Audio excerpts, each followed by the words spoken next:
Hey everyone, Sesh again. This video will be going over some of the gear choices that you have available in game. Now, this kind of gets skewed as to what character you're playing. A mage will want cloth gear, non-bungling gear, whereas this character right here, this giant, would probably be a paladin. I want to go into more heavier gears. More so, as soon as I reach level 10 and join the guild. Paladins can actually cast any healing spell wearing any gear. Before that, and anyone else, if you're wearing metal gear or anything that's not cloth, and you try casting a spell, you'll realize that you're going to bungle a spell.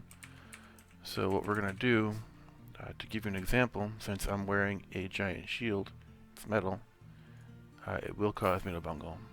So we're going to quickly buy our spell here and learn some skills here so I can actually do what I want to do. So we're going to learn a lore, and we're going to learn some incantation to help out. So I have my one lore, I have an incantation, I learned my spell. So let's make an alias S cast minor healing, and I'll go to the hospital so I can get to a fountain. Alright, so I have my shield worn, it's metal, and I don't have enough life steal because I'm a giant. So that's another thing, quickly. If you're a giant, you start off with negative skills. You need at least 0 in the skill for you to cast anything. So we're going to train 2 life. Now I can. And as you can see, I bungled my spell. Complete heal. Bungled the spell. So bungling is because I'm wearing this nice metal shield. As soon as I unwear it though, no more bungling. So that's something you have to worry about when you're going through gear. Now let's quickly go to the armor shop. And this top level here. So, as mentioned, as a paladin, that I'll be going for eventually, at level 10 when I'm in the guild, I can wear anything. I can wear these dragon scale mails. I can wear the Helm of Brilliance. I can wear the Crystal Plate mail and all that. But until then, you kind of want to stick with something that's not going to cause you to bungle. So you can get into a robe right away. It has AC of 5, it's low protection, but it offers some protection. So you have to look at it that way. Some protection is better than no protection. Boots can cause you to bungle. Only really the iron ones. Everything else here should be fine. There are also gear restrictions for the Monk's Guild. The Monk's Guild, you must be wearing cloth gear. If you are not wearing cloth gear, you lose all of your guild bonuses. So I can hop over into my main account, Sesha, and as a Naga, I only wear cloth gear. So acid reps, fancy pink gloves, black hoods, oilskin sock, this is all cloth gear. Gold dragon scale mail actually counts as cloth. So you won't bungle where you're casting with it, and you can actually use it in the Monk's Guild. So it's something to consider when you're going through. Another thing you want to look for is agility gear. Agility gear is very useful in Wyvern. Let me see if there's anything here. Nothing here. Alright, there's a Cloak of the Bat with 8 agility attached to it. That's right up here. So gear with agility on it is going to be very beneficial to you, because agility equates into dodge skill. Now as you can see, I don't actually have any dodge. You can train it. I wouldn't suggest it. Agility will give you the free dodge you need. You definitely want to look into getting that gear. The last thing that's going to help you out early on is we're going to buy this robe. Now it's tiny, or irregular size. I can't actually wear it right now. As a giant, it's going to be too small for me. This armor is far too small for me. So as a giant, you have to wear giant gear, and as a pixie or a halfling, you have to wear tiny gear. So let me see if there's a scroll. Nothing. Alright, so in magic shops you have all your random scrolls and your spellbooks. Again, they spawn randomly. So you'd be looking for a shrink armor scroll for tiny gear and large armor scroll for large gear. But we don't need to do that right now. One thing you can do early on to help you out is I can't wear that. You want to enchant your gear. So let's go to the enchanting machine up here in the top left corner. So you click on it and you enchant with starter crowns. So go back out of here quick. I have 95 Wyvern starter crowns. And as you enchant, we'll enchant my 3 boots. It would have to be level 5. I can't actually do it. So let's go to the robe here. So the robe I can enchant. So okay, let me just back here. For praise it, we have 5 AC, nothing else on this, okay? So now when you enchant it, it's +1 robe. It's 7 AC and it offers 1 protection. So each enchant level increases the AC on it by 2 and gives you 1 protection, up to a max of +10. Protection is a whole body protection. It's very good to have. You cannot survive on it solely. You do want dodge. And then AC is going to help protect you as well. And AC protects you by your body. So if you type body, you'll see that I have all of these different slots. And this is what monsters have a chance to hit you at. So left foot has a 5% chance, leg, head, neck, torso. As I get hit, each hit is taking into account one of these slots. And if I'm not wearing something in these slots, and some of you can't even wear, so you can't even wear a leg slot, so you have a 10% chance to get hit and have no damage mitigated. But if you do have a high armor protection robe and you get hit in your robe slot or your torso slot, you can protect yourself on damage. Another thing to worry about with enchanting is each +1 enchant increases the level to wear the item by 2. So these boot boots is level 3 to wear, and that's why it was saying I can't actually enchant these boots. Go back in here and enchant boots, because it would say I need to be level 5 to wear that new item. So 3 as a base, +1 would be level 5.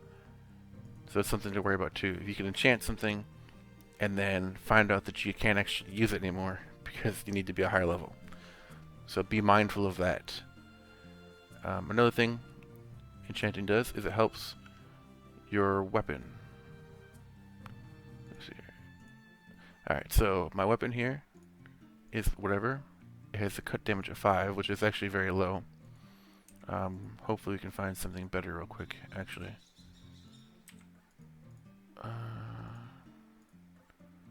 No swords.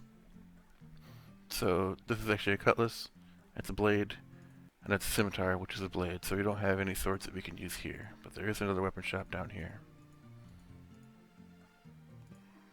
Why can't it go through? There we go. This one's hidden. Alright, so we do have a sword here. We have a long sword. I was hoping for a two-handed sword, but a long sword will work. Alright, so we appraise that. And it's a cut damage of 18, which is way better than my little piece of crap sword here. So we're going to buy that sword. And we are going to wield it. So now I have an 18 cut value on my sword. Huge increase from the 5. So it's something to pay attention to. You want to appraise your weapons. And now we're going to go over and we're going to enchant this weapon. So now we're at +1 longsword. These are the previous stats. It had cut damage of 18, durability 2000, accuracy bonus 0. Now I appraise it. It has cut damage 19, 2400 durability, and a +1 accuracy bonus. So that's something you can do early on as well. I would suggest not going super high on these basic weapons. There are other items you can get that'll help you out more. the Curse of Antico quest, when you complete it, you can actually make diamond weapons. It's a tougher quest, so you probably won't do it till about level 20. But once you get these diamond weapons, those will actually scale with you for a long time, and you'll be able to use them pretty effectively in game. It's another thing, if you can use this ring of protection early on. It gives you 2 bonus protection. So you get gear you can use, and as you find it, you kind of go through there. You also get tokens. I didn't do any quest on this guy yet. We can do Garagner's Amulet real quick. So Garagner's Amulet, and we'll just run through and do this. So you get these loot tokens, and you can actually go around and shopping in these loot machines. And this is actually a very good way to help you out early on as well. Go through.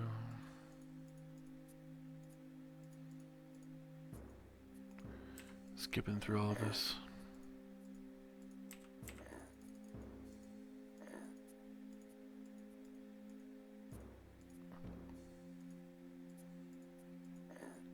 And then I'll take you to the first loot token machine. You can actually start looking for gear.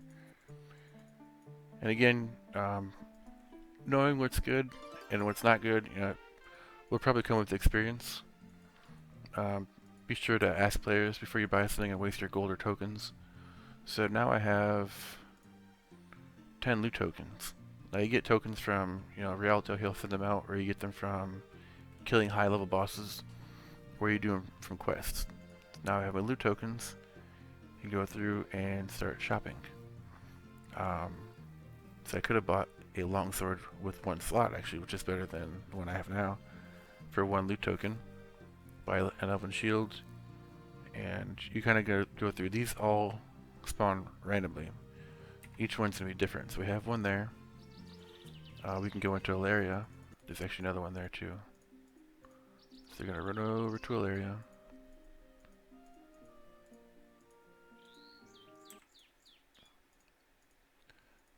Went so slow. And the next one is going to be in the tavern over here. So now we have another set of items to look for here. So Ring of Fire Resistance, 40 tokens, pretty good starter item. I don't actually need that as a fire giant. I'm immune to fire, which is great. But these are something you can look for as well. As you can see, you have varied loot token prices. So the more quests you do, and eventually killing a high level monster, these Onreos, and the boss monsters will give you loot tokens. So that's another way to get gear as well. Again, you're kind of looking for, agility gear. A really good item, especially for melee people, are Gauntlets of Power. These can come with agility, and it gives you 2 strength.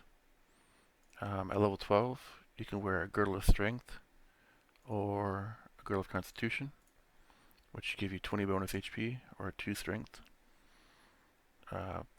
Good items for casters, a robe. The Elven Wizard Cloak is good. It gives you additional meditation. And then there's also an Earth Robe you can get from the Goblin Fort. Will give you +1 Earth skill. So there's gear to be had in game. Don't get mad if you find a piece of gear that you might think is good and no one wants to buy it. It is what it is. Players are more experienced, and they're going to say, hey man, I actually don't need that. It might be good for you, temporarily. And, you really use what you got. Don't destroy something if you don't have something in that slot. And if you have any other specific gear questions, make sure to ask a player, ask on Discord, and have like a general set of gear you can kind of go for, beyond the obvious answer of Sokoban wizard gear in every slot. You can get by, and actually I'll show you a quick little tidbit, because most of my characters don't actually need any of that. So we'll go through on my paladin here. So on my paladin, wearing this kind of gear. So it's a high level set of gear, but none of it's Sokoban. Boots of Fire or Firewalking, Black Dragon Scale Mail, Gauntlet's Power, Helm of X-Ray Vision, and Broadsword. That's kind of like your typical melee user. And then we can go into a spellcaster. So one of my mages. And in here I have +10 girdle, elven boots, fancy pink gloves, bracers, amulet of death magic, wings of the fae, which is a quest reward. So I have all these items I can wear as a spellcasting mage. Ring of Iron Will is very good. It's immune to confusion and fear.